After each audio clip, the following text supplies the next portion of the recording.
എൻ്റെ പേര് മേരി. എൻ്റെ വീട് കനാൽപ്പിരിവ്. ഞാൻ സെൻറ്റ് ആൻ്റണീസ് ഇടവക അംഗമാണ്.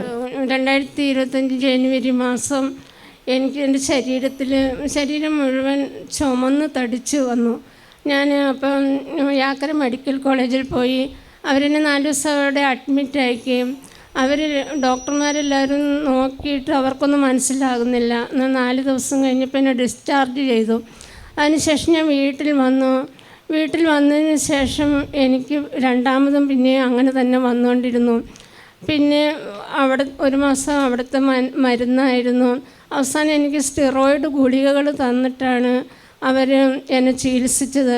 പക്ഷേ അത് എൻ്റെ വയറിന് കൂടുതൽ അസ്വസ്ഥതയുണ്ടാക്കി. എനിക്ക് ആ മരുന്നുകളൊന്നും കഴിക്കാൻ പറ്റുന്നുണ്ടായിരുന്നില്ല.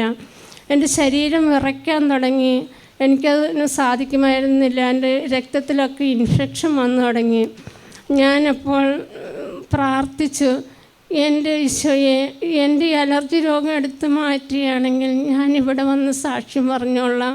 എനിക്കിനി ഇതൊരിക്കലും വരരുത് എന്ന് പ്രാർത്ഥിച്ചു. ഇവിടെ വന്ന് ഞാൻ അച്ഛൻ്റെ അടുത്ത് പറഞ്ഞു. അച്ഛൻ തലയിൽ കൈവച്ച് പ്രാർത്ഥിച്ചപ്പോൾ പറഞ്ഞു, സൗഖ്യത്തിൻ്റെ വചനങ്ങൾ പറഞ്ഞു പ്രാർത്ഥിക്കാൻ പറഞ്ഞു. ഞാൻ അപ്പോൾ നടക്കുമ്പോഴും കിടക്കുമ്പോഴും പണി ചെയ്യുമ്പോഴും എപ്പോഴും സൗഖ്യത്തിൻ്റെ വചനങ്ങൾ പറഞ്ഞു പ്രാർത്ഥിച്ചു.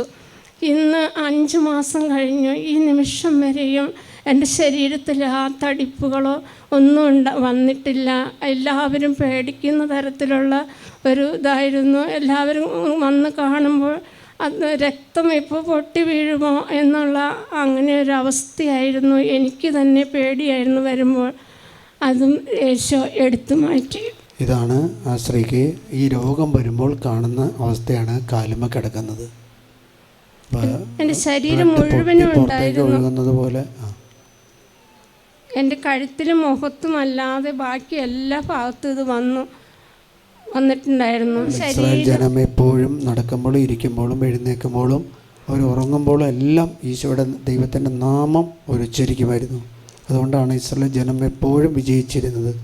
നിങ്ങൾ ബുദ്ധിമുട്ടോ അനുഭവമോ രോഗികളായവർ വചനം പഠിക്കുക, എപ്പോഴും റിപ്പീറ്റ് ചെയ്തുകൊണ്ടിരിക്കുക. സൗഖ്യം നിങ്ങൾക്ക് ഈശോ നൽകും.